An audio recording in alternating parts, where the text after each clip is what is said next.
واسد بلال کیانی صاحب ان سے پوچھتا ہوں. انہوں نے کہا کہ ہم آپ کو اداروں کو سب کو اوقات دکھانا چاہ رہے ہیں کہ آپ کی اوقات ہے کہ آپ ہمیں ہاتھ نہیں لگا سکتے, میری گورنمنٹ نہیں گرا سکتے, گورنمنٹ گرائے گی تو میں کر دوں گا. گورنمنٹ گرانے میں انٹرسٹڈ ہیں آپ لوگ. اور دوسرا, ہاؤ ڈو سی آل دس جو اس آج جو آیا ہے, it has taken everybody by surprise کہ اتنا ہارش کیوں آیا؟ جی مالک صاحب, بسم اللہ الرحمن الرحیم, بہت شکریہ جی اپنے شو میں دعوت دینے کا. دیکھیے مالک صاحب, میں تو بڑی واضح طور پہ یہ بات کہوں گا جی کہ جو الفاظ علی امین گنڈاپور کے منہ سے نکل رہے تھے یہ مودی کے الفاظ تھے. یہی زبان مودی استعمال کرتا ہے, یہی زبان مودی یہاں پہ دہشت گردی کے متعلق استعمال کرتا ہے, یہی زبان مودی پاکستان کی فوج کے متعلق استعمال کرتا ہے جو آج علی امین گنڈاپور صاحب بول رہے تھے. اور میرے خیال سے جب ہم جب کہتے ہیں اور آپ کہتے ہیں کہ آپ لوگوں نے یہ سیاسی پروپیگنڈا بنا دی ہے, تو ہم جب کہتے ہیں کہ یہ ڈی چوک پر قبریں کھودنے والی جماعت ہے, یہ 9 مئی والی جماعت ہے, یہ فوجی تنصیبات پر حملے کرنے والی جماعت ہے, یہ شہداء کی یادگاروں کو گرانے والی جماعت ہے, یہ خیبر پختونخوا کی اسٹیٹ مشینری کو استعمال کر کے ٹیئر گیس اپنے جوانوں پر کرنے والی جماعت ہے, تو اس کی تصدیق اس طرح کی باتوں سے ہوتی ہے.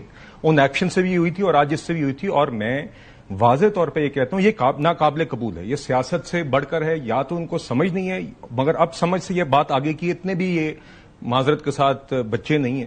ان کو پتا ہے ایگزیکٹلی یہ کیا زبان استعمال کرے, ان کو پتا ہے کہ اس کے کانسیکوینسز کیا ہے, ان کو پتا ہے کہ خیبر پختونخوا کی چیف منسٹر کی سیٹ پر بیٹھ کر ایسے الفاظ استعمال کرنے کے کیا کانسیکوینسز کیا ہیں. دیکھیے, آپ قوم کے اندر تفریق پیدا کرنا چاہتے ہیں, آپ افواج پاکستان کو نیچا دکھانا چاہتے ہیں, آپ پاکستان کے اندر مودی کی زبان بولنا چاہتے ہیں. معذرت کے ساتھ اس کے اوپر اب معذرت خوانا اب ہم الفاظ نہیں استعمال کر سکتے. یہ چیز بار بار برداشت نہیں ہو سکتی کہ آپ سیاست کا لبادہ اوڑھ کر ایک صوبے کی چیف منسٹرشپ کی سیٹ پر بیٹھ کر بار بار آپ اس طرح کی بات کریں, بار بار آپ دھمکیاں دیں. یا ناقابل قبول ہے. اور میں یہ بھی کہنا چاہوں گا کہ دیکھیے, آپ کی ان کی پی ٹی آئی کی بقیہ قیادت جو ان کے رائٹ لیفٹ لوگ بیٹھے ہوئے تھے, یہ ان کی آج ٹیسٹ ہے.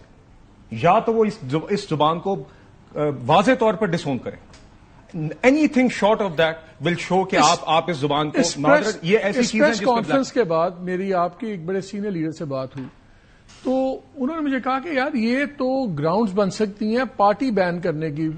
کیا بن سکتی ہیں گراؤنڈز؟ دیکھیے وہ بھی دیکھیے وہ تو ایک آگے کانسیکوینس ہے جو آئی گیس لیگلی دیکھا جا سکتا ہے. مگر بات میرے نزدیک یہ بات اس سے بڑا ایک انسیڈنٹ ہے. مطلب کہ ایک خیبر پختونخوا کے میں بیٹھا ہوا چیف منسٹر, ایک چیف ایگزیکٹو ہے صوبے کا, وہاں پہ لا اینڈ آرڈر کا ذمہ دار ہے. ایک ایسا صوبہ ہے جو کہ رائف ابھی مطلب کہ دہشت گردی کی ایک فرنٹ لائن بنا ہوا ہے. اس شخص کی ریاست کے متعلق ایک ایسی افواج کے متعلق یہ زبان بولنا جو ابھی جنگ جیتی ہے, ابھی ہم لوگ ایک وکٹری ہمیں اللہ تعالیٰ نے نصیب کی ہے, اس میں ہماری افواج کا کردار ہے, اس میں ہماری شہداء کی قربانیاں شامل ہیں, اس میں ہمارے افواج کے ہیروز ہیں. اور آپ ان کے متعلق ایک خیبر پختونخوا صوبے کا چیف منسٹر یہ زبان استعمال کر رہا ہے, یہ کس طرح قابل قبول ہو سکتا ہے؟ آپ سوچ بھی یہ کس طرح سکتے ہیں؟ مطلب کہ آپ کی سوچ اس سے آگے بڑھتی نہیں ہے. دیکھیے دوسری بات جو انہوں نے کی یہ کہ مجھے یہ ہٹانے کی باتیں, یہ اصل میں اپنی جماعت کی طرف ان کا اشارہ تھا. ہم تو نہیں کہتے نا, آپ علیمہ خان صاحبہ کی کلپ چلائیں جس کے اندر وہ خود جیل کے باہر کھڑی ہوئی کہہ رہی ہیں کہ یہ آئے عمران خان سے آ کے ڈسکس کرے کہ ہمارا کے پی کا بجٹ جو ہے سے آ کے ڈسکس کرے. وہ کہتی ہے میں کھڑی ہو سکتی ہوں گرمی میں, تو یہ کیوں نہیں آ سکتے؟ تو ان کے آپس کے مسائل ہیں. اگر ان کو اپنی جماعت کے اندر سے کوئی سازش نظر آ رہی ہے, اس کو آپ بہانہ بنائیں. اور آپ اس اپنی اندرونی لڑائی میں جو ہم روزانہ ان کی ایک بکرنگ دیکھتے ہیں, میں آپ سے اکثر کہتا ہوں آپ یہاں پہ 4 کرسیاں لگا کے 4 پی ٹی آئی کے لوگ بٹھا دیں, آپ کا ٹاک شو بن جائے گا.